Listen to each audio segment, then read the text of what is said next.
कलिकालानले दग्धान् जीवान् स्त्रातुं समुद्यतः राजचन्द्रसुधा सिन्धुर्नमस्तस्मै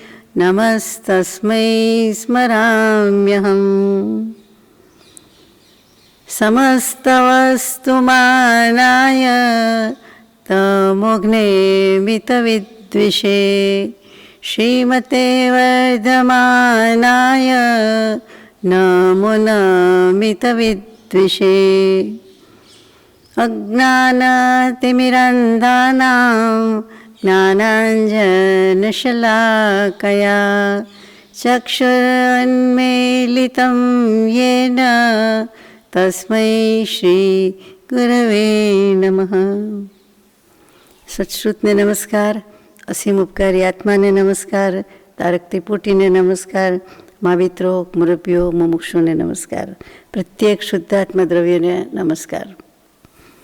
सिद्धांत चक्रवर्ती श्री नेमिचंद्राचार्य અને ટીકાકારશ્રીને પણ નમસ્કાર। પરમ કૃપાળુ દેવ પ્રણીત વચનામૃતજી અંતર્ગત ઉપદેશનોધ 15 ચોથું શ્રુત શ્રી ગોમટસારજી જીવકાંડ, તેમાં આપણે 11મી ભવ્ય માર્ગણાની વિશે વિચારણા કરીએ છીએ। 16મો અધિકાર અને 11મી ભવ્ય માર્ગણા, તેમાં મોટાભાગનું પૂરું કર્યું છે। મુખ્ય એક બાકી છે કે આ ભવ્ય માર્ગણામાં જીવોની સંખ્યા કેટલી હોય। એટલે સામાન્ય રીતે તો બધાનો જવાબ અનંત વગેરે આવે એટલે ચાલ્યું જાય, પણ કેવી રીતે પૂતગલ પરાવર્તન થાય છે એ બધી વાત આમાં આવે છે અને એ આપણે લઈએ છીએ।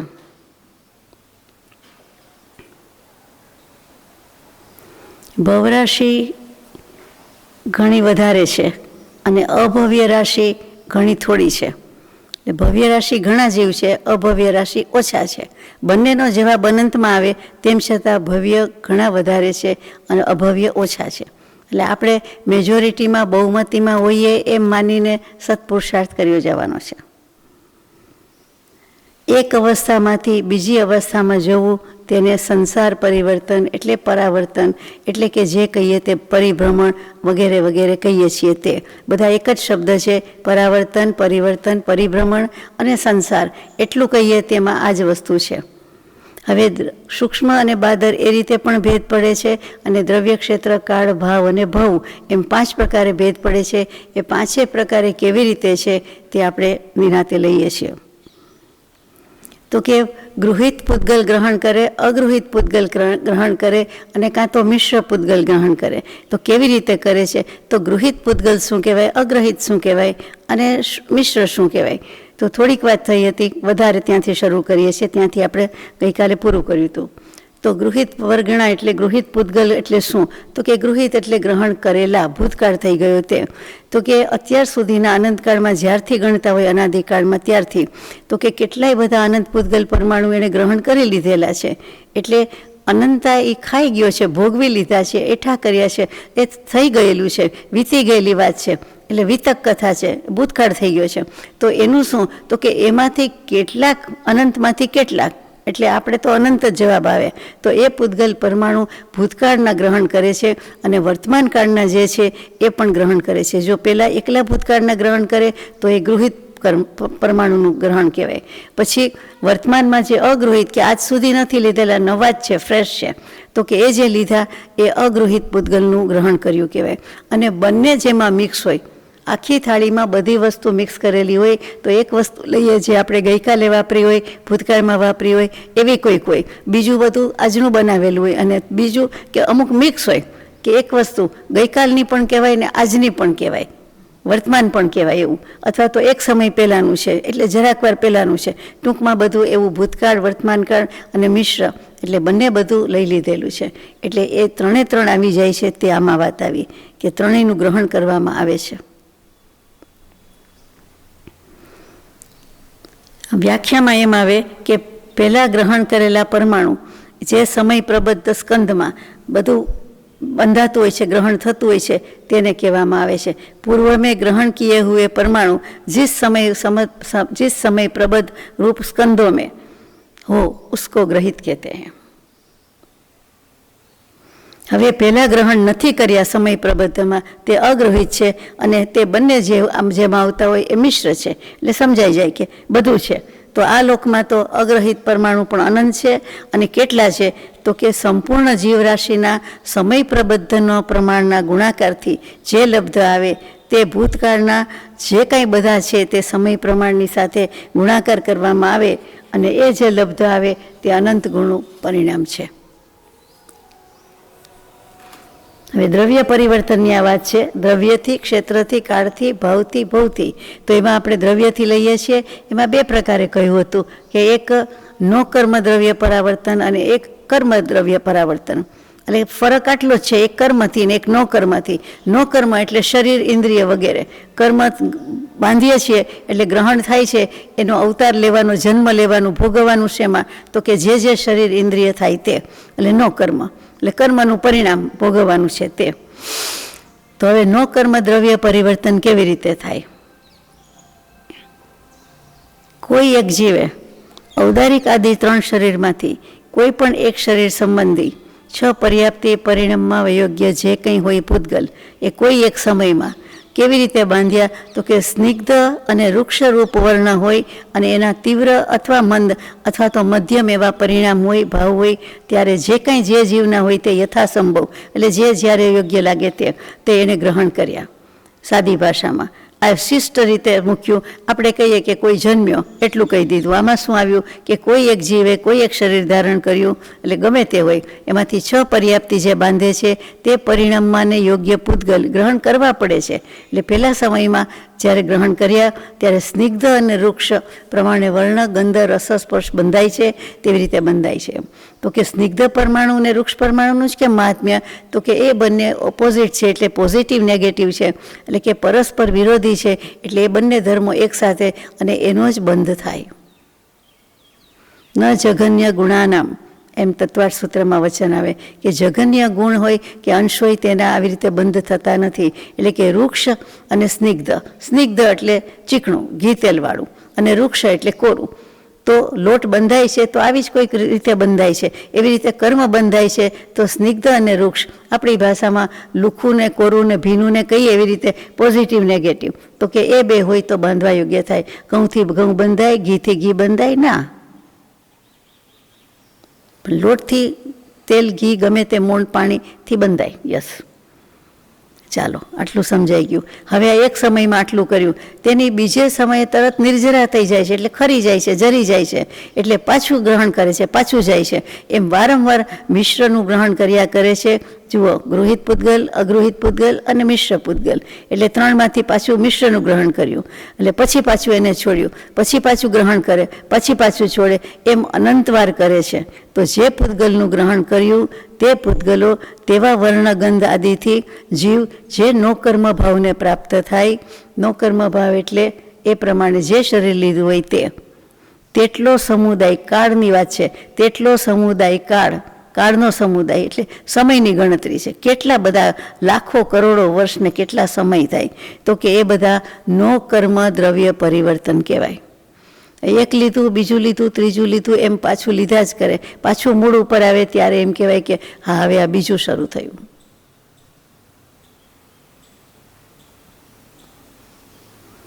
બાકી વ્યાખ્યા ગૃહિત, અગૃહિત, મિશ્ર એ જ આવ્યા કરે છે, એટલે રાખવી જ પડશે.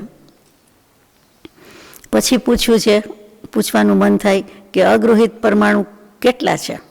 એટલે એમ કે એનો જવાબ નથી આવતો અનંત. એમ એટલા માટે જવાબ આપે છે કે સમસ્ત જીવરાશિનું પ્રમાણ એના સમય પ્રબદ્ધ પરમાણુ સમયે બાંધે તે એના પરિમાણ વડે, એટલે કેટલું બધું અધધ થાય એ ગુણતા જે પ્રમાણ આવે તેને અતીતકાલના સમયના પરિમાણ સાથે ગુણતા. અતીતકાલનો કયો સમય? તો કે આગલા ભવમાં કે આની પહેલાંનું જે પરાવર્તન કર્યું હોય ત્યારે એક સમયમાં કેટલા બાંધ્યા હતા તે પ્રકારના. આખો સમય ભૂતકાળનો એમ કેવી રીતે ટોટલ થાય? એ તો બને નહીં. એટલે પછી પોતે જ્યારે જે ભાવ કર્યા હોય આગલા વખતે એમાં જેટલો સમય લાગ્યો તે એનાથી આ પૂતગલ દ્રવ્યનું પ્રમાણ અનંત ગણું છે. આમ પણ જીવ રાશિ કરતાં પૂતગલ રાશિનું પ્રમાણ અનંત ગણું છે જ. જીવ કરતાં પૂતગલ પરમાણુ જળ કયો, દ્રવ્ય કયો, અને એમાંય પરમાણુ કયો, અનંતનો તો એક નાનો સ્કંદ બને. તો પછી અનંત વધારે જ હોય ને જીવની પાસે, તો જીવની કમ્પેરિઝનમાં તો. એટલે આવા અગૃહિત પરમાણુ લોકમાં ઘણા છે, અનંત નથી લગતા એવું મારે કહેવું છે. એક જીવના પરિવર્તન કાળની અપેક્ષાએ નવીન પરિવર્તનનો પ્રારંભ થાય એટલે સર્વ અગૃહિત થયા. પછીથી ગ્રહણ કરવાનું આવે બીજી વાર, ત્યારે એ ગ્રહિતમાં જાય છે. પહેલી વખત એ તાજા હતા, પછી તો વાસી વપરાઈ ગયા. એટલે એ અગૃહિત અને ગૃહિતનો ડિફરન્સ બતાવ્યો. એટલે કે ગૃહિત અગૃહિત થયા જ કરે છે. પહેલા સમયે બરાબર, તો પહેલો સમય જેવું તો છે જ નહીં, અનાદિકાળથી આપણે છીએ. એટલે પહેલું એમ કહીએ, પણ પહેલું ક્યારે? જ્યારે ગણો ત્યારે. ક્યારે ગણવું? અનાદિત છે એટલે આદિ વિનાનું જ છે. બરાબર છે, પાકું છે. એટલે અનંતતાને બધી વિપુલતા બતાવી છે કે કેટલો સમય જાય છે અને ક્યારે એ કહેવાય છે. એટલે દ્રવ્ય પરિવર્તનની વાત આવે છે. હવે પૂતગલ પરિવર્તન કયો કે દ્રવ્ય પરિવર્તન કયો, એના 3 પ્રકારે કાળ બતાવ્યા કે અગૃહિતનું ગ્રહણ, ગૃહિતનું ગ્રહણ અને મિશ્ર ગ્રહણ કાળ. જે આપણે વાત આવી ગઈ, પણ લખનારને લખવું પડે, કહેનારને કહેવું પડે, એટલે કે 3 પ્રકારે કાળ બતાવ્યા. આપણે ગૃહિત, અગૃહિત, મિશ્ર, પૂતગલ પરમાણુ કહેતા હતા, એ પણ સાચું. અને એ જેટલા કાળમાં થાય છે તેને ગૃહિત કાળ, અગૃહિત કાળ, મિશ્ર કાળ કહેવામાં આવે છે. આપ તો સમજી ગયા હોય, પણ હું ફરીથી કહું કે આ જે વાત થઈ તે આ નો કર્મ એ પ્રથમ સમય પ્રબંધમાં અગૃહિતનું ગ્રહણ કરે. આ ક્રમ બહુ જાળવવા જેવો છે. એટલે બીજી વાર પાછું અગૃહિતનું ગ્રહણ કરે, ત્રીજી વાર પણ અગૃહિત, એમ નિરંતર અને અનંતવાર. એટલે આપણે તો બારણું ત્યાં જ બંધ થઈ ગયું. પછી શું વિચાર કરવાનો? નિરંતરમાં કહી દીધું, એક સમય માત્રનું અંતર નથી, અને અનંતવાર કીધું, તો પછી સરવાળો થયા કરે ને, કાળે અનંત થાય ને, દ્રવ્ય અનંત થાય, પરમાણુ અનંત થાય, બધું અનંત જ થાય. તો કે અનંતવાર અગૃહિતનું ગ્રહણ કરી પછી જ્યારે નિવર્તે છે, નિવર્તે એટલે શું? થાકે છે, પાછો ફરે છે, એટલે કે ઊંધું શરૂ કરે છે. એક દિશામાં જતા હોય પછી પાછું રિવર્સ. તો કે ત્યારે એકવાર મિશ્રનું ગ્રહણ કરે. ગ્રહણ તો કરવું જ પડે કાંઈ ને કાંઈ.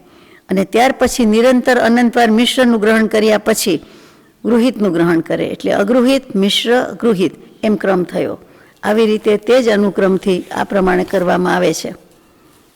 અને તેને પ્રથમ પરિવર્તન હજી તો કહેવાય. હજી એક વારની વાત પૂરી થઈ. અને આવું તો આપણે અનંતવાર કર્યું. 2-3 વાર બતાવે તો મને એમ થાય કે બહુ થયું, હવે બીજું થયું. બીજું કેવી રીતે થાય? પહેલા ને બીજાનો ડિફરન્સ જાણીએ. આ પ્રમાણે થયા પછી નિરંતર અનંતવાર મિશ્ર ગ્રહણ કરે ત્યારે એકવાર અગૃહિત ગ્રહણ કરે. અનંતવાર મિશ્ર થઈ જાય ત્યારે એક વખત અગૃહિત કરે. પાછું નિરંતર અનંતવાર મિશ્ર થઈ જાય એટલે અગૃહિતનું ગ્રહણ કરે પાછું. એવી રીતે મિશ્ર મિશ્ર અનંતો, એમ ઘણા ઉપવાસ પછી એક જ પારણું. એવી રીતે મિશ્ર ઉપરથી આવ્યું કે મિશ્ર વધારે અનંતવાર, અને પછી એક વખત વચ્ચે બ્રેક લઈ લે એટલે અગૃહિત થઈ જાય. આવી રીતે અનંતવાર અગૃહિતનું પણ ગ્રહણ કરે. અને ત્યાર પછી પાછું હવે મિશ્ર ને અનંત અગૃહિત બંને થઈ ગયું. એટલે હવે ગૃહિત પાછું યાદ આવ્યું કે પહેલાં તો ગૃહિત હતું, એટલે હવે ગૃહિતનું ગ્રહણ કરે. એટલે આવી રીતે એક પછી એક બધા ક્રમથી ને બધામાં અનંત જ જવાબ છે. એટલે 3 વખત બતાવીને આપણે તો બોલીને કે લખીને કે થાકી જાય. તો આ પ્રમાણે બીજું પરિવર્તન થયું. પછી ત્રીજા પરિવર્તનમાં 3 છે એટલે 3 ક્રમ તો બતાવે જ. તો કે આ જ ક્રમ થયા પછી નિરંતર અનંતવાર મિશ્રનું ગ્રહણ કર્યા પછી ફરીથી એકવાર ગૃહિતનું ગ્રહણ કર્યું. તેમ અનંતવાર મિશ્રનું ગ્રહણ કરીને પહેલામાં અગૃહિત આવ્યું, હવે ગૃહિતનું ગ્રહણ કરે છે. સહેલું જ છે બધું. અને એમ કર્યા પછી અગૃહિતનું પાછું ગ્રહણ કરે છે. અને એમ મિશ્ર ગ્રહણ અનુક્રમથી એકવાર અગૃહિતનું ગ્રહણ, તેમ એક વાર કરીને અનંતવાર અગૃહિતનું ગ્રહણ થાય છે. એટલે આ ત્રીજું પરિવર્તન છે. લખીએ, અગર તો મનમાં લખીએ તો જ ખ્યાલ આવે કે કયો ક્રમ છે. ગૃહિત, અગૃહિત, મિશ્ર, અગૃહિત, ગૃહિત, મિશ્ર, કે પછી પેલું મિશ્ર હજી નહોતું આવ્યું. હવે જોઈએ. હવે ચોથું પરિવર્તન. 4 જ છે, ધીરજ રાખવા જેવી છે. કારણ કે અનંત તો ખૂટે જ નહીં ને, નિરંતર એ આપણું કામ નથી. પૂર્વોક્ત ક્રમ થયા પછી, એટલે કે આ 3 વખત થયા પછી નિરંતર અનંતવાર અનંતનું ગ્રહણ કર્યા પછી, ગૃહિતનું ગ્રહણ કર્યા પછી પાછું એકવાર મિશ્રનું ગ્રહણ કરે. 3યના વારા આવે છે એમ. પછી અનંતવાર ગૃહિતનું ગ્રહણ કરી પાછું એકવાર મિશ્રનું ગ્રહણ કરે. પછી પાછું અનંતવાર મિશ્રનું ગ્રહણ થઈ જાય એટલે અનંતવાર ગૃહિતનું ગ્રહણ કરી પાછું અગૃહિતનું ગ્રહણ કરે. અને ચોથું પરિવર્તન છે એટલે એક વખત જે પ્રારંભ થયો હતો અગૃહિત ગ્રહણથી, તે જ ક્રમથી અનંતવાર અગૃહિતનું ગ્રહણ થાય. અને આવું થતાં ચોથું પરિવર્તન થયું. પૂતગલ પરાવર્તન કયો, પરિવર્તન કયો. આ ચોથા પરિવર્તનમાં નો કર્મ દ્રવ્ય જે કાંઈ છે તેના પરાવર્તનમાં એના પ્રથમ સમયમાં જે પૂતગલો સ્નિગ્ધ અને વૃક્ષ અને જે પ્રમાણે ગંધ વગેરે વર્ણ વગેરે હતા એ ભાવ સહિત ગ્રહણ કર્યા હતા, તે જ પૂતગલો તે જ સ્નિગ્ધ અને વૃક્ષ વર્ણવાળા શુદ્ધ ગૃહિત રૂપે ગ્રહણ કરે ત્યારે આ ચારે પરિવર્તનનો સંમેલિત એટલે સંમેલન એટલે સરવાળો કરતા આ નો કર્મ દ્રવ્ય પરિવર્તન કહેવાય. આ શરીર ઇન્દ્રિય એમનેમ નથી લેતું. શરીર નક્કી કરવાનું અને આ પૂતગલ વર્ગણા બોલો એમાંથી લે છે. એમ થાય ને કે પંચ મહાભૂત અગર તો આ બધા શરીર બનાવે છે કેવી રીતે?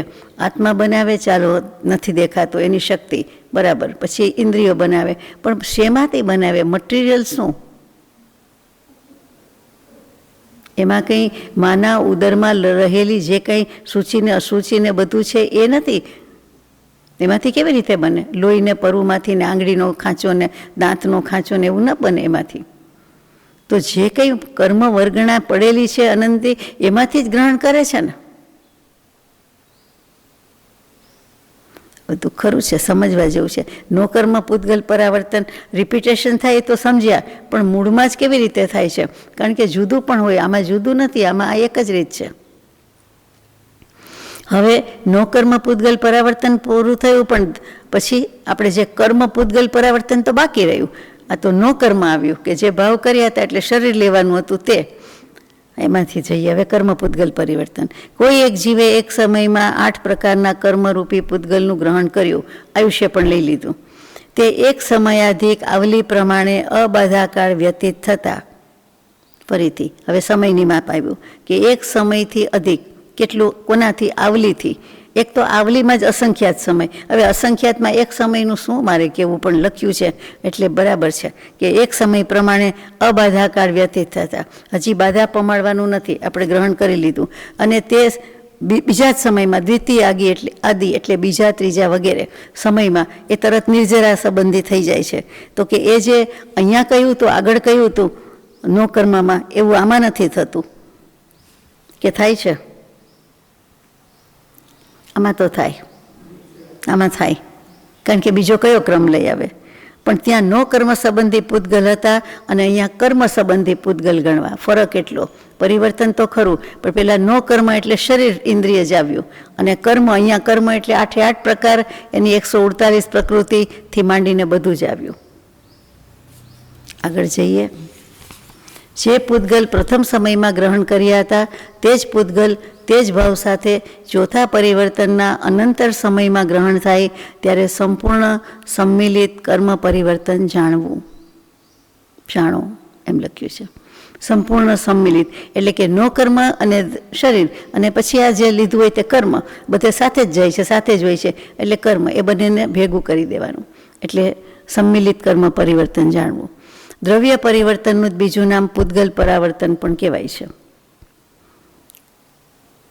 કર્મ પૂતગલ પરિવર્તન અને નો કર્મ પૂતગલ પરિવર્તન બંનેનો કાળ એટલે સમય સમાન જ છે.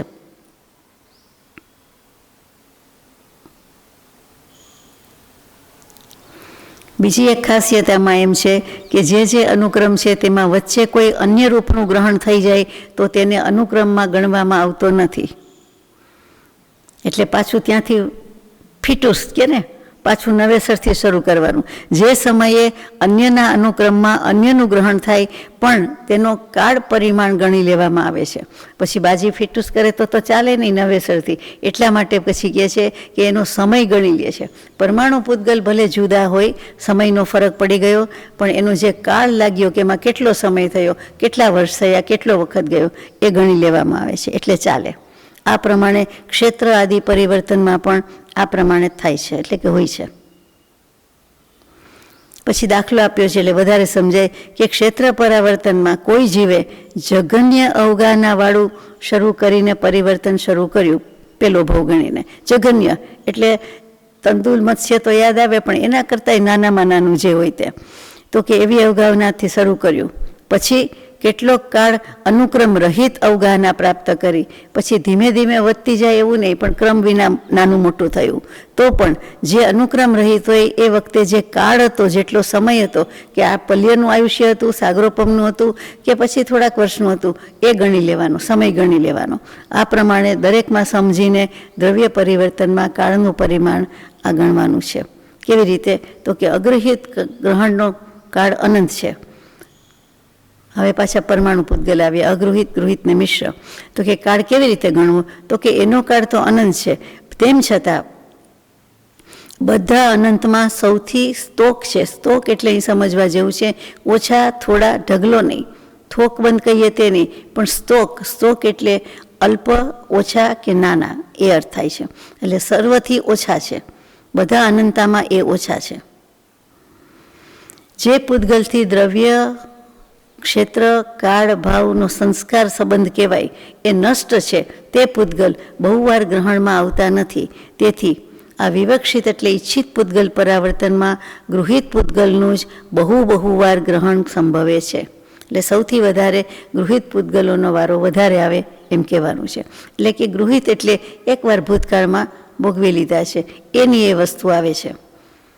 રોટલી ભાત દરરોજ તાજું બનાવેલું હોય ત્યારે જ બનાવેલું હોય, પરંતુ ઘણી વખત રોટલી અને ભાતના પૂતગલ વપરાઈ ગયા છે, જૂના છે, એ વસ્તુ જૂની છે અને વપરાઈ ગયા છે. પણ કેટલાક ભૂતકાળના હોય, ગઈકાલનો લોટ હોય એ જ લોટ આજે હોય, 15 દિવસ પહેલાંનો પણ હોઈ શકે. તો એ ભૂતકાળના છે અને આમ અપેક્ષા એ વર્તમાનના પણ છે. એટલે ગૃહિતય કહેવાય ને અગૃહિતય કહેવાય, એ બંને એમાં આવે. હવે દૃષ્ટાંતથી સમજી જવાય છે. અને આ જે પૂતગલો છે તે બહુવાર આવા પૂતગલનું ગ્રહણ થાય, પણ આ પૂતગલ દ્રવ્ય, ક્ષેત્ર, કાળ અને ભાવના સંસ્કારથી યુક્ત છે. એટલે કે દ્રવ્યથી, ક્ષેત્રથી, કાળથી, ભાવથી લાગુ પડે છે. અને જે ભૂતકાળના કેટલાક પરમાણુ છે એને દ્રવ્ય, ક્ષેત્ર, કાળ, ભાવના સંસ્કાર લાગુ પડતા નથી, એમનું કહેવાનું છે. ગ્રહણના કાળથી મિશ્ર ગ્રહણનો કાળ અનંત ગુણો છે, અને તે મિશ્ર ગ્રહણના કાળથી ગૃહિત ગ્રહણનો જઘન્ય કાળ પણ અનંત ગણો છે. બધું અનંતમાં જ છે. એનાથી સર્વ પૂતગલ પરિવર્તનનો જઘન્ય કાળ થોડોક વધારે છે. અને જઘન્ય ગૃહિત ગ્રહણ કાળના અનંતમાં ભાગ પ્રમાણ કાળને ઉત્કૃષ્ટ કાળ ગૃહિત ગ્રહણના કાળમાં ઉમેરતા, ગુણાકાર નથી, જઘન્ય પૂતગલ પરિવર્તનનો કાળ થાય છે. તેનાથી ગ્રહિત ગ્રહણનો ઉત્કૃષ્ટ કાળ અનંત ગુણો છે. તેનાથી સંપૂર્ણ પૂતગલ પરિવર્તનનો ઉત્કૃષ્ટ કાળ કંઈક વધારે છે. એટલે ઉત્કૃષ્ટ ગૃહિત ગ્રહણ કાળના અનંતમાં ભાગ પ્રમાણ કાળને ઉત્કૃષ્ટ ગૃહિત ગ્રહણ કાળ મિશ્ર કાળમાં ઉમેરતા આ પૂતગલ પરિવર્તન કાળ થાય છે.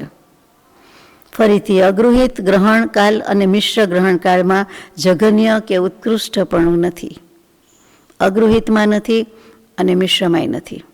કારણ કે પરંપરાએ જોતા તેના જઘન્ય ઉત્કૃષ્ટપણાના ઉપદેશનો અભાવ જ છે. એટલે કે સિદ્ધાંતમાં, શાસ્ત્રમાં જ એના ઉપદેશનો અભાવ છે.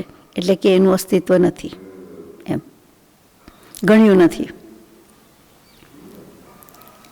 ટૂંકમાં સારાંશ રૂપે આપણે બોલી ગયા તે અત્યાર સુધીમાં કે અગૃહિત મિશ્ર ગૃહિત રૂપ, પહેલું અગૃહિત મિશ્ર ગૃહિત, પછી દ્વિતીય મિશ્ર અગૃહિત ગૃહિત, ત્રીજું મિશ્ર ગૃહિત અગૃહિત, ચોથું ગૃહિત મિશ્ર અગૃહિત.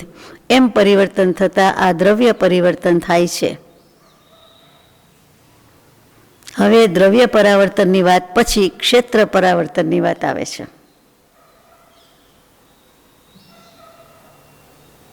ક્ષેત્ર પરાવર્તન બે પ્રકારે, એક સ્વક્ષેત્ર પરાવર્તન અને બીજું પરક્ષેત્ર પરાવર્તન. સ્વક્ષેત્ર પરાવર્તનમાં તો સમજાઈ જાય કે પોતે પોતાની જગ્યા પર હોય. તો કે એમાં જીવ સૂક્ષ્મ નિગોદની જઘન્ય અવગાહનાથી ઉપજે છે. પહેલાં આપણે ગણીએ તો પછી પોતાના શ્વાસોચ્છ્વાસના 18મા ભાગ પ્રમાણે આયુષ્ય ભોગવીને મૃત્યુ પામે છે. એટલે કે 18 વખત જન્મે છે, મરે છે. પછી એક પ્રદેશ વધે અવગાહના અને જન્મ ધારણ કરે છે. એક જ પ્રદેશ.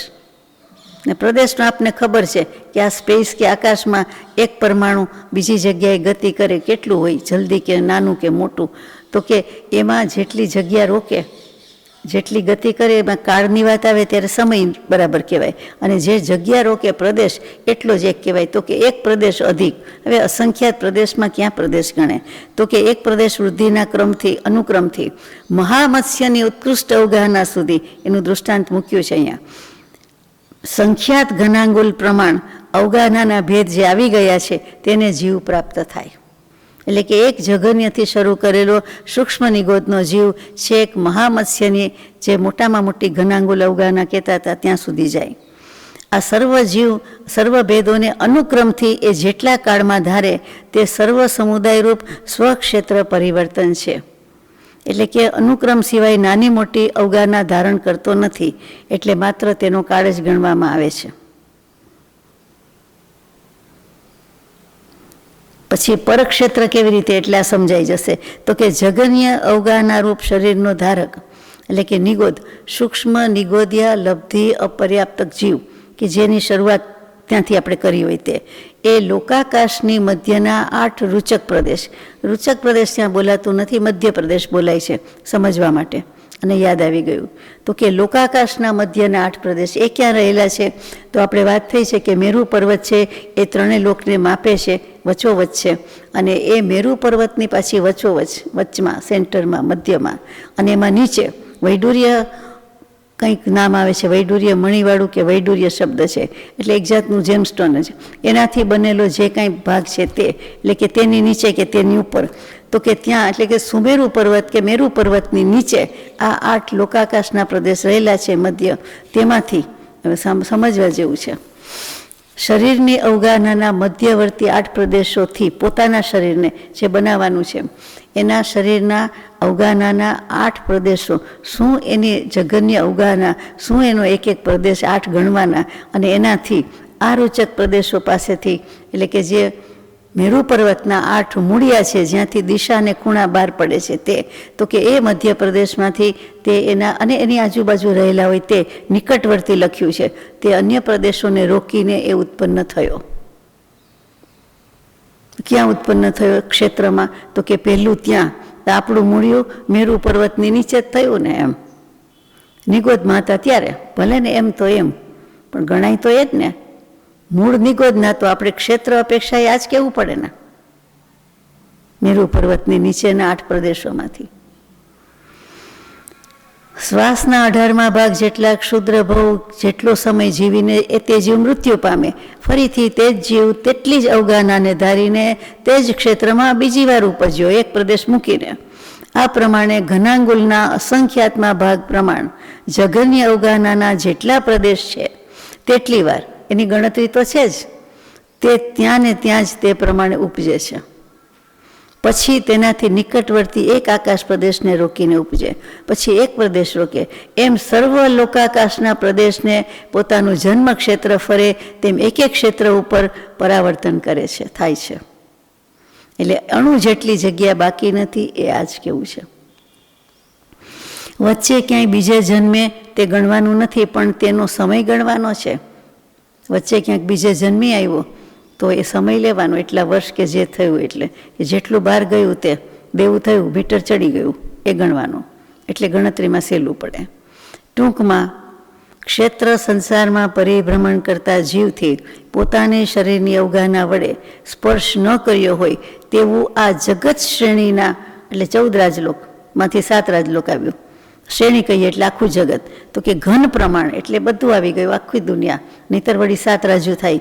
લોકમાં કોઈ એવો પ્રદેશ નથી કે જેને બહુ વાર અંગીકાર ન કર્યો હોય, અને તેવો કોઈ અવગાહનાનો ભેદ પણ નથી.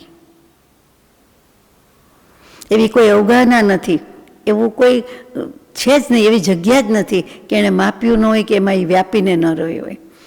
એમ કે ઊભા રહ્યા હોય તો હાથ નીચે આપણે ઊભા હોય, આપણે કલ્પના કરીએ તો ઊભા હાથ એટલે લટકતા હાથ જ આવે, તો પોળા ન આવે તો એટલી જગ્યા ઓછી રોકે ને. પછી પોળા હાથવાળું હોય તો વધારે રોકે, થોડાક પોળા, વધારે પોળા, એકદમ સીધી લીટીમાં, તો કસરત કરતા હોય, યોગ કરતા હોય એમ. તો એવી રીતે ગણવાનું છે કે ક્યાંય કોઈ જગ્યા જ બાકી રહી નથી. એમ ઊભા રહ્યા હોય તો વચ્ચે જગ્યા બાકી રહે. જેમ ગોળ સિક્કા પાથર્યા હોય તો ગમે એટલી ગોળાઈ સારી હોય તો પણ વચ્ચે જરાક જગ્યા બાકી જ કહેવાય. પણ રેક્ટેંગલ હોય, ચોરસ હોય તો એમાં એવું નહીં થાય, તો ચોરસ લંબચોરસમાં નહીં થાય. એવું આમાં છે કે એ વચ્ચે ગણવાનું નહીં, ગમે તેટલા હોય પણ બધું આવી જવું જોઈએ એ ક્ષેત્ર પરાવર્તન. એટલે કે તલભાર કે અંશ માત્ર જગ્યા બાકી નથી, એમ પરમ કૃપાળુદેવ ભાવનામાં લખે તેવો શબ્દ જ છે કે રંજ માત્ર બાકી નથી. એમ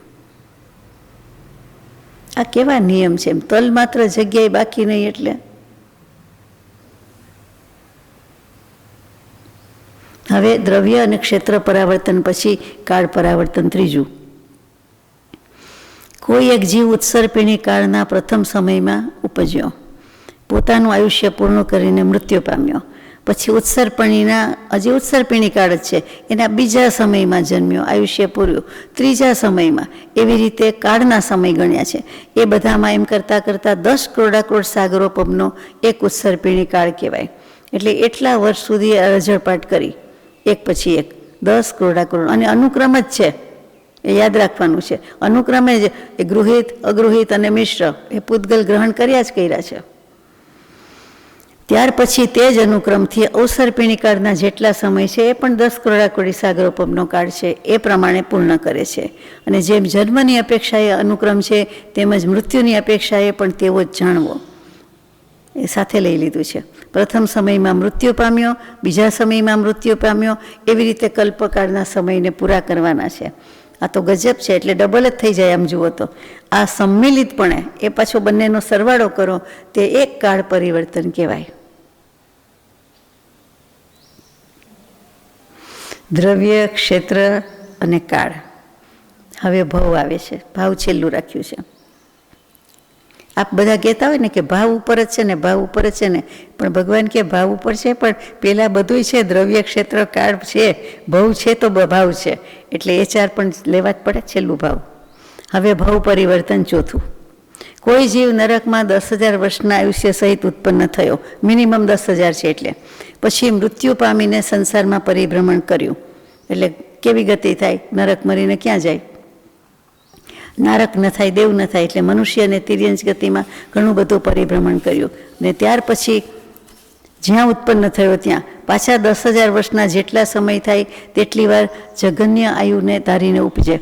પછી જ્યારે જ્યારે પાછું આવે, નરકમાં જ છે મિનિમમ 10,000, એટલે પાછો 10,000 વર્ષ જ્યારે આવે ત્યારે એમ એક સમયનું આયુષ્ય ગણવાનું, પાછો બીજો સમય ગણવાનો, પાછો ત્રીજો ગણવાનો, એવી રીતે 33 સાગરોપમ સુધીનું આયુષ્ય પૂર્ણ કરવાનું. જો ત્યાં જવાનું હોય તો. કેટલાકને જવાનું ન હોય, ઘણાને જવાનું ન હોય, ઓછાને જવાનું હોય, તો બહુમતી 31 સાગરોપમ સુધી તો જઈ શકે છે. 9 અનુદેશ અને 5 અનુત્તર એટલાનું જ આયુષ્ય 33 સાગરોપમનું છે. એટલે ત્યાં સુધી તો બધા જતા નથી, પણ મોટા ભાગનાની વાત છે તે 31 સાગર. એટલે જગન્ય 10,000, ઉત્કૃષ્ટ 31 સાગરોપમ સુધીનું આયુષ્ય ગણાય. અને તે પરાવર્તન એક પછી એક અંતર્મુહૂર્તથી પૂરું થાય છે. તિર્યંશ ગતિમાં પણ અંતર્મુહૂર્ત માત્ર પણ જગન્ય આયુ ધરીને ઉપજે, જે મિનિમમ છે તે. પછી અંતર્મુહૂર્તના જેટલા સમય હોય તેટલી વાર પાછું જગન્ય આયુ ધરીને ઉપજે. ત્યાર પછી એક સમય અધિક અંતર્મુહૂર્ત, સમયની ગણતરી ક્યારે પૂરું થાય? ગણતા જ ક્યાં આવડે? આત્મા ગણ્યા કરે, બીજું શું? એક સમય એટલે એક અંતર્મુહૂર્ત જેટલું વધારે, પછી બીજું અંતર્મુહૂર્ત, તો અંતર્મુહૂર્ત સીધું ન બોલી જાય, એક સમયે થતું અંતર્મુહૂર્ત. અંતર્મુહૂર્તમાં સમય આવી તો ગયો ને અંદર, એમ. પણ વાત તો એટલી જ થઈ. આ પ્રમાણે થાય છે. કયું? કાળ પરિવર્તન. સમજાઈ ગયું ને? આ તો સહેલું છે. કે ભાવ પરિવર્તન કયું આવ્યું? ભાવ જ આવ્યું. હવે ભાવ આવ્યું. છેલ્લું ભાવ પરિવર્તન. મિથ્યાત્વને આશરે જીવે નરકના જગન્ય આયુથી માંડીને નવગ્રહ વેગ સુધી સંસાર ભોગવ્યો છે, અને અનેક વાર ભોગવ્યો છે. હવે એના ભાવ પરિવર્તનના પ્રકાર બતાવે છે 4. પેલું યોગ સ્થાન, બીજું અનુભાગ બંધાધ્યવસાય સ્થાન, ત્રીજું કષાય અધ્યવસાય સ્થાન, અને ચોથું સ્થિતિ સ્થાન. પહેલું અને છેલ્લું યોગ અને સ્થિતિ, અને વચ્ચે જે લીધા બીજું ત્રીજું, પેલો અનુભાગ લીધો, ત્રીજો કષાય લીધો. હવે યોગ શેનાથી બંધાય? તો કે પ્રકૃતિબંધ અને પ્રદેશબંધ. એ યોગથી પ્રકૃતિબંધ અને પ્રદેશબંધ બંધાય છે. એટલે કે એ પ્રકૃતિબંધ અને પ્રદેશભૂતના કારણભૂત એવું જે કંઈ આત્મપ્રદેશોનું પરિસ્પંદન થાય છે તેને યોગ કહેવાય છે. એ યોગથી આ જન્મ થતું હોવાથી યોગ સ્થાન કહેવામાં આવે છે. બરાબર. ટૂંકમાં મન વચન કાયાના યોગની પ્રવૃત્તિ કે પ્રવર્તન સાદી ભાષામાં.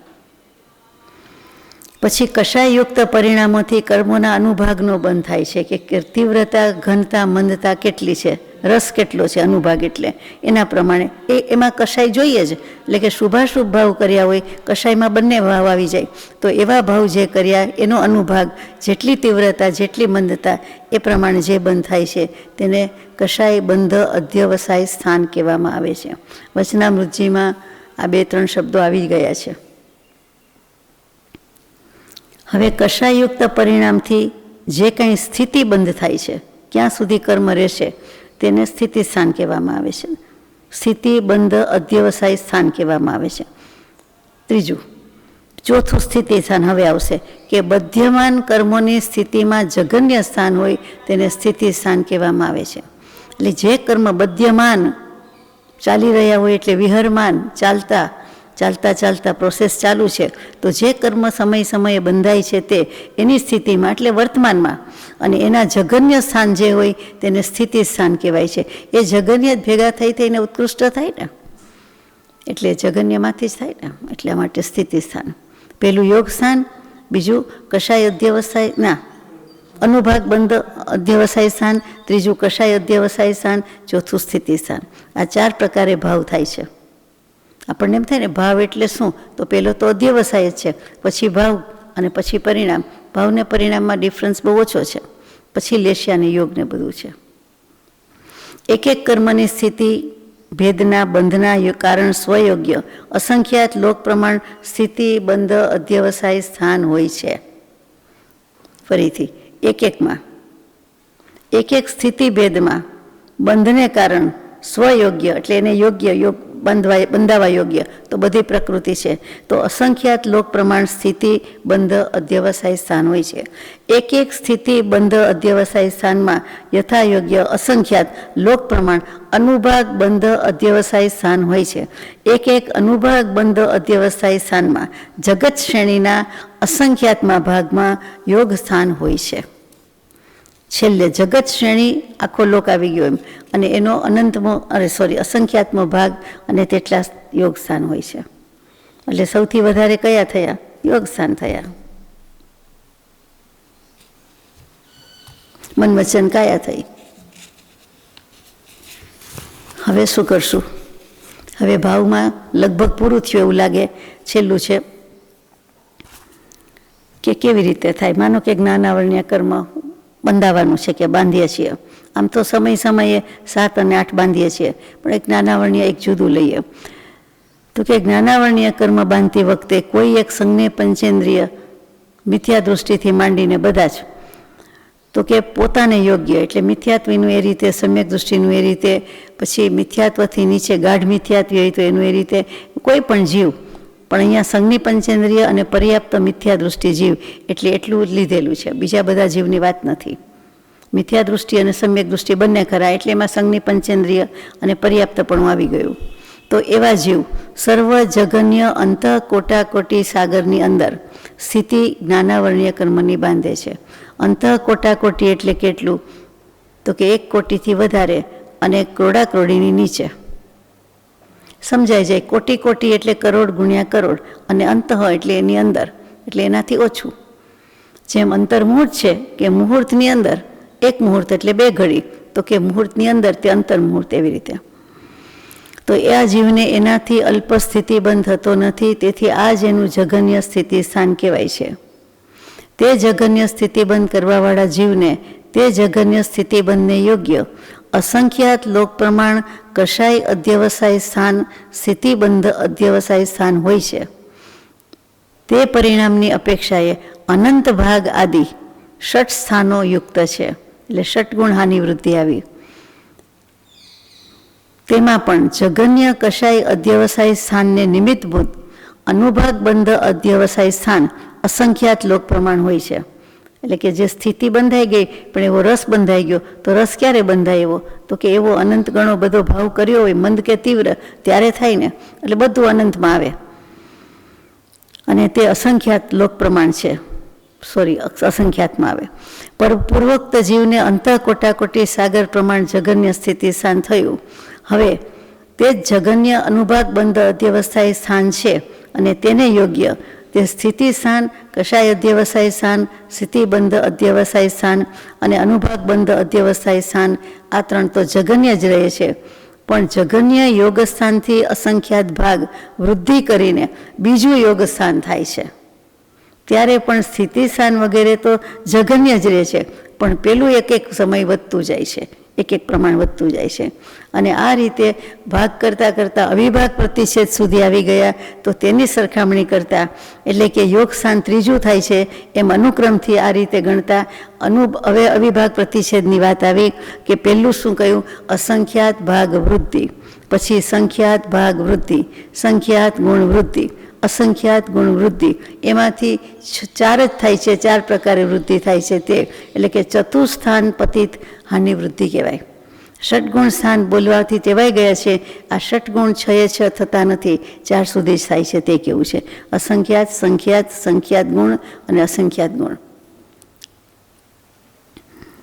પછી સ્થિતિ સ્થાન અને કષાય અધ્યવસ્થાયી તો જગન્ય જ રહે છે, પણ અનુભાગ અધ્યવસ્થાયીનું બીજું સ્થાન છે તેમાં પણ આવી રીતે બદલાતું આવે છે. એટલે હવે આપણે બોલતા નથી એ ચારે ચાર નામ, પણ એમાંથી આટલું આટલું વધતું જાય છે. એટલે વારંવાર ગોટાળો થઈ જાય બોલી સાંભળીને કે કષાય વધારે કે અનુભાગ વધારે, પણ આપણે જાણીએ છીએ કે શું ક્રમ છે. એક વખત આપણે બોલ્યા તેમાં તો કે આ પ્રમાણે ક્રમ કરતાં કરતાં અંતઃ કોટાકોટી પ્રમાણ જગન્ય સ્થિતિ સ્થાનમાં કયો છે તેવો જ અનુક્રમ જગન્યથી એક સમય અધિક બીજા સ્થિતિ સ્થાનમાં છે.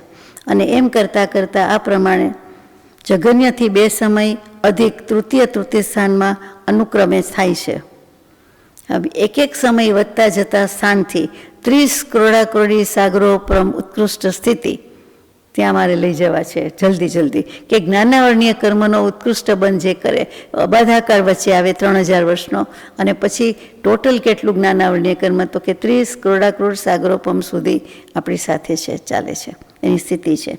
ત્યાં સુધી આ બધું ચાલે છે. જેવી રીતે જ્ઞાનાવરણીયની અપેક્ષા છે એવું જ દર્શનાવરણીયથી માંડીને બધા જ કર્મ સમજવાના છે. એની વાત આપણે લેતા નથી અત્યારે. કે 4 પ્રકારે સ્થિતિ સ્થાન છે. પેલું યોગ સ્થાન, પછી અનુભાગ, પછી કષાય, પછી આગળ લગાડી દેવાનું બંધ અધ્યવસાય સ્થાન, એટલે કે એવા બંધ બાંધવાના કારણ, બીજું કાંઈ નહીં. અને પછી ચોથું છેલ્લું સ્થિતિ સ્થાન. એટલે આ 4 સ્થાનથી જ બધું સમજવાનું છે. તો દર્શનાવરણીય કર્મ 20,000 હોય તો 2000 વર્ષ, એટલે 20 કરોડાકરોડી સાગરોપમ તો એ 2000 વર્ષ પછી ઉદયમાં આવે. મોહનીય કર્મ 70 કરોડાકરોડ તો 7000 પછી આવે. જ્ઞાનાવરણીય કર્મ 30 કરોડાકરોડ તો 3000 વર્ષ પછી આવે. એનો અબાધાકાળ છે. એટલે ત્યાં સુધી આપણને બાધા પહોંચાડી શકે નહીં, સ્ટોકમાં પડ્યું હોય. આ રીતે આ બધી પ્રકૃતિઓનો ક્રમ છે. અને સંપૂર્ણ કર્મનો સંમિલિત એટલે સરવાળો કરવાનો કે જે કયો તે એક ભાવ પરિવર્તન જાણો.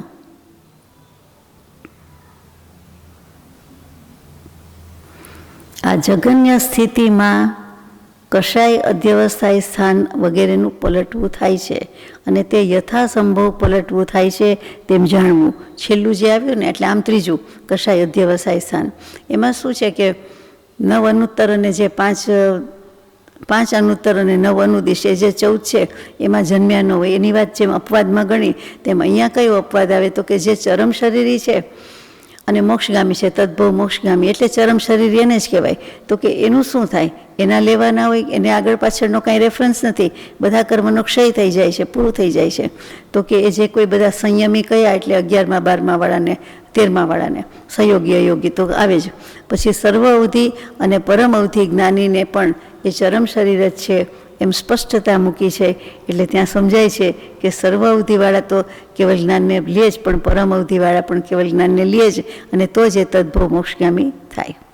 માત્ર બેમાં નહીં જેવો ફરક છે એટલે કેટેગરાઇઝ કર્યું છે, પણ આપણા માટે તો બંને કેવલ જ્ઞાનને લે જ છે. જે આપણે માનતા હતા એ જ સાબિત થાય છે. એટલે એ આમાં સંમિલિત કરવાના નથી. એના કશાય અધ્યવસાય સાયન આમાં ગણાય નહીં.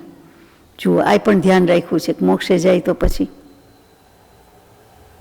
એને ફરી નથી જન્મ મરણ. આ પ્રમાણે 5 પરાવર્તનની વાત પૂરી થાય છે. હવે એનો કાળ કેટલો? ટૂંકમાં એક પૂતગલ પરાવર્તનનો કાળ સર્વથી અલ્પ છે, સૌથી ઓછો છે એક પૂતગલ પરાવર્તનનો, એટલે કે દ્રવ્ય પૂતગલ પરાવર્તન એમ જ કેવું છે ને. પણ સૌથી ઓછો હોવા છતાં અનંત તો છે જ.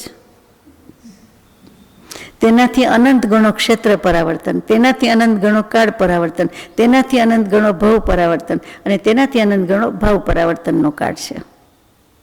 પછી ઊંધેથી લખે કે સૌથી ઓછા આટલા, એમ સૌથી વધારે આટલા, બને આપણે કંઈ એમાં ફરક પડતો નથી. દ્રવ્ય, ક્ષેત્ર, કાળ, ભવ અને ભાવ. ભાવ સૌથી વધારે, એટલે એ રીતે આપણે ક્રમ બદલાવવો પડે. પહેલાંમાં દ્રવ્ય, ક્ષેત્ર, કાળ, ભાવ બોલી જઈએ છીએ, આમાં વચ્ચે ભવ મૂકવો પડે જેથી ક્રમ સચવાઈ જાય. હવે અહીંયા આ બધી વાત પૂરી થાય છે. ભવ્ય માર્ગણા અહીંયા પૂરી થાય છે. એના અંતમાં ઉપસંહારમાં પરમ પૂજ્ય બ્રહ્મચારીજીએ પત્ર સુધામાં પૂતગલ પરાવર્તનનું એક કાવ્ય મૂક્યું છે સુંદર. બધાએ વાંચ્યું જ હોય. તો 3જા ભાગમાં પત્ર સુધામાં છે અને એ આપણે લઈએ છીએ અત્યારે. કર્મ પૂછે છે જીવને તને સાંભળે રે, અનંત પૂતગલ પરાવર્ત કેમ વિસરે રે. આ રાગ છે, આપણે ગાતા જોઈએ છીએ. હોય એન ચેતન પ્રેરણા આજ મને જગાડ્યો, એવું બધું. તો એ રાગે છે. તો કર્મ જીવને પૂછે છે કે તને યાદ છે કે આપણે અનંત પૂતગલ પરાવર્તન કર્યા? તો કહે છે કે અરે મને અનંત કર્યા હોય મને કંઈ ભૂલી જવાય, મને કેમ વિસરે રહે. આપણે મિત્ર અનાદિના તને સાંભળે રે, હાજી ક્ષણ એક નો નવી વિયોગ મને કેમ વિસરે રે. એક ક્ષણ પણ જુદા પડ્યા નથી, એક સમય પણ નહીં. તો આપણે અનાદિકાળના મિત્ર છીએ. કોણ? જીવ અને કર્મ. આપણે આત્મા બોલવા ટેવાઈ ગયા છીએ એટલે જલ્દી જીવ યાદ ન આવે. બે એક જ છે આપણે તો. દ્રવ્ય પરાવર્તન કર્યા તને સાંભળે રે, આજે પૂતગલ ભોગવ્યા સર્વ કેમ વિસરે રે. આપણે દ્રવ્ય પરાવર્તન કર્યા છે. હમણાં તાજું છે એટલે આપણે હા હા કરીશું તો કે આટલા અનંત પૂતગલ ભોગવ્યા. હસવું એમ આવે છે કે ભૂલી જ ગયા છીએ, આ તો યાદ કરાવ્યું છે એટલે બોલીએ છીએ. અનુક્રમે ગ્રહણ કર્યા તને સાંભળે રે, પૂછે છે કે વસ્તુ ચૂક્યા નથી, પછી અનુક્રમથી ગ્રહણ કર્યા છે. હાજી ઔદારિક દેહે પ્રથમ મને કેમ વિસરે રે. વૈક્રિયક દેહે ગ્રહણ કર્યા તને સાંભળે રે, હાજી તેજસ અને કારમણ મને કેમ વિસરે રે. એટલે બધું ધીમે ધીમે આવી ગયું. આ હરકને લીધું જોયું. ક્ષેત્ર પરાવર્તન કર્યા તને સાંભળે રે, હાજી જન્મ મરણથી ત્યાંય મને કેમ વિસરે રે. ક્ષેત્રથી પણ આપણે બહુ ફર્યા છીએ તો કે હા એક જગ્યાએ જન્મ મરણ કર્યા છે. ક્ષેત્ર સ્પર્શ્યા 3 લોકના રે તને સાંભળે રે. ઘણા સમુદ્ઘાત વખતે 3 લોકના ક્ષેત્ર સ્પર્શી આવ્યા હોય અને આમ પણ જન્મ મરણ કર્યા છે એટલે સ્પર્શીને આવ્યા છે. તો કે હા સામાન્યપણે એમ મને કેમ વિસરે રે. ઇન જનરલ યસ, યાદ છે. પ્રથમ જન્મ્યો મેરુ તળે તને સાંભળે રે. આવ્યું જન્મસ્થળ આપણું આવ્યું. હાજી અસંખ્ય અસંખ્ય વાર મને કેમ વિસરે રે. અનંતમાંથી અસંખ્યમાં આવી ગયા. જોયું.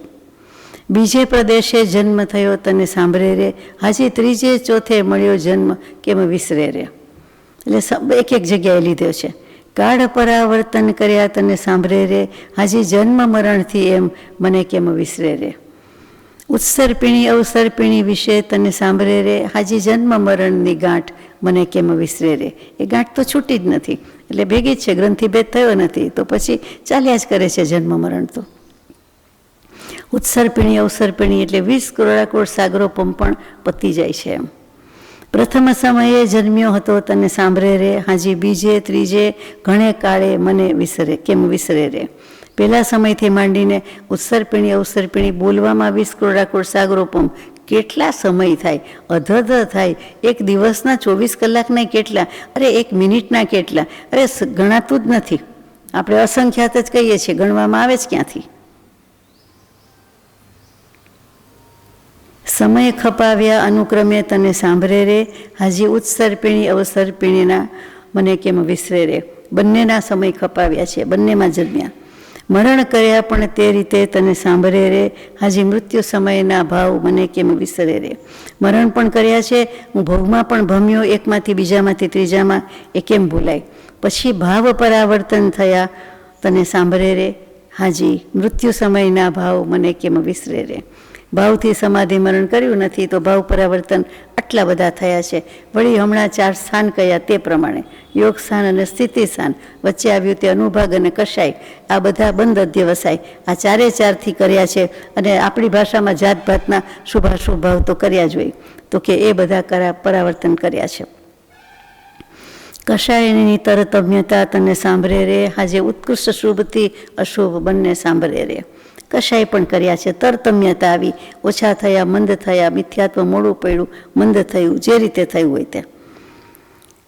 અનુક્રમે થયા મરણ પડે તને સાંભળે રે, આ બધું અનુક્રમથી કર્યું છે. અને મરણ પડે તને યાદ આવે છે, હાજી વિભાવ ભેદ અનંત મને કેમ વિસરે રે.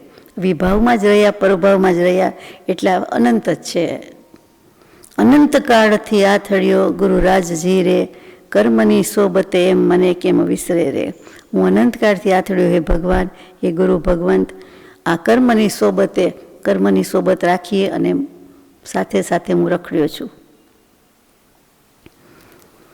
કર્મની મૈત્રી તોડવા ગુરુરાજ રે, આપનું ચરણ શરણ મને કેમ વિસરે રે.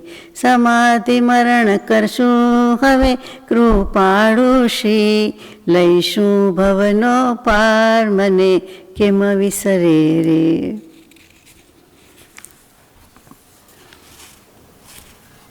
અહીંયા પૂતગલ પરાવર્તનનું અને આ ભવ્ય માર્ગણા આપણે પૂરું કરીએ છીએ. સહજાત્મ સ્વરૂપ પરમ ગુરુ.